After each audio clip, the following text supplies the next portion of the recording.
मैंने चलो कोई बात नहीं, तो ट्यूशन क्यों नहीं लगाया? बोले पैसे ही नहीं है। और उसी गांव में 200 रुपए में कोई टीचर कोई बच्चा ट्यूशन पढ़ाता था।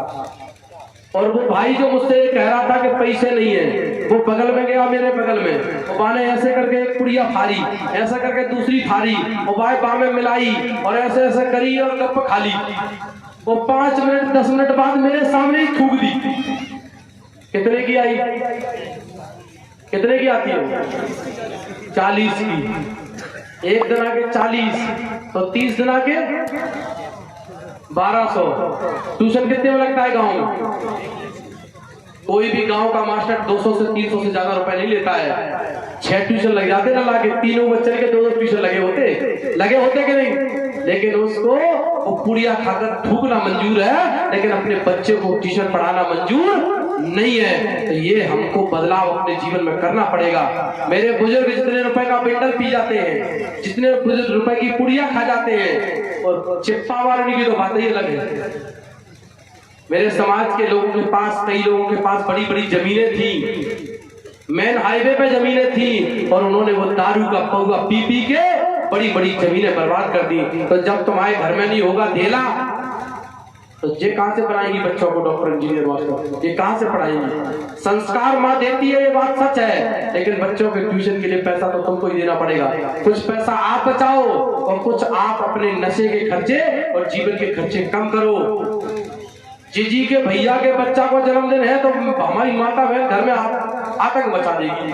बोले भाई हमारी जीजी है, मौसी की मोड़ी है, मिलके भैया को बच्चा को जन्मदिन है, वहां तो चलना ही पड़ेगा। नहीं जाएंगे, जीजी बुरा मान जाएंगे। चाहे बच्चा के 2 दिन की ट्यूशन की छुट्टी हो जाए, उसको ट्यूशन की छुट्टी की परवाह नहीं होती है। मैं कहता हूँ जब आपका बेटा डॉक्टर इंजीनियर बन जाए तो जीजी के आप पैदल गाड़ी से मत जाना, 50 लाख रुपए की कार से जाना, तो जीजी भी खुश होगी और बेटी की भी जिंदगी बच जाएगी। इसीलिए पहले नंबर का काम कोई है तो बच्चों की शिक्षा है। दोनों लोगों को अपने जीवन से नशे को दूर करना है, अपने आत्मविश्वास पाखंडवाद के नशे को दूर करना है और अपने बच्चों की शिक्षा पर ध्यान देना है। तो बताइए आज से आप इस बात पे ध्यान देगी या नहीं देगी?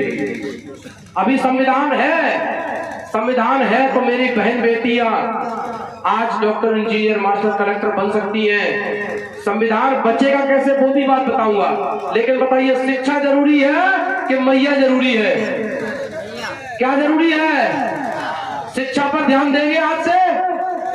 देंगे या नहीं देंगे? मेरी कौन कौन माँ देगी कि भैया एक साड़ी कम पहनूंगी लेकिन अपने बच्चे को शिक्षा जरूर दिलाऊंगी, उसका एक ट्यूशन आज से ही पढ़ाऊंगी। और आप लोग जो नशा करते हैं संकल्प लेकर जाएं कि जितना पैसा हम अपने नशे में खर्च करते हैं उतना ही पैसा हम अपने बच्चों की शिक्षा में लगाएंगे।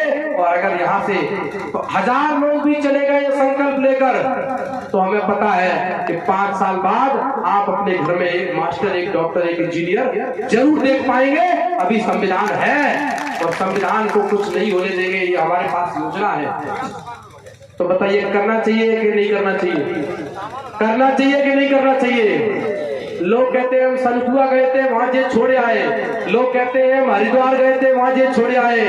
आज कहना कि मान्यवर कांसीराम साहब के बहुजन महाकुंभ में गए थे, सूत्रों की महापंचायत में गए थे और वहां नशा छोड़कर आए हैं। अपने जीवन में अब कभी नशा नहीं करेंगे, जिंदगियां बदल जाएंगी परिवार की। क्योंकि जिसका पिता नशा करता है वो अपने बेटे को कभी नशा से दूर, जिसका बाप अपने बेटे के सामने सुट्टा लगा रहा हो वो बेटे से बोल पाएगा कि सिगरेट पीना बीड़ी पीना बुरी बात है?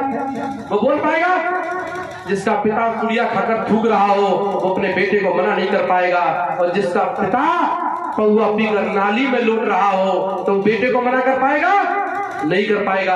जिंदगी में बदलाव कभी भी हो सकता है। मैं छोटी बात नहीं करता हूँ, सत्य को स्वीकार करता हूँ। मुझे भी सिगरेट पीने की आदत थी, लेकिन जब मेरे जीवन में कर्णासील भंते जी का प्रवेश हुआ और उन्होंने जिस दिन मुझे समझाया, उसी दिन कसम खाई थी कि जब तक जिंदा रहूंगा किसी प्रकार का कोई नशा नहीं करूंगा। जिस दिन ठान ले बदलाव उसी दिन से होता है। तो आज मेरे जो भाई चाहे वो संकल्प लेकर, कसम लेकर जा सकते हैं कि आज के बाद अपने जीवन में कभी नशा।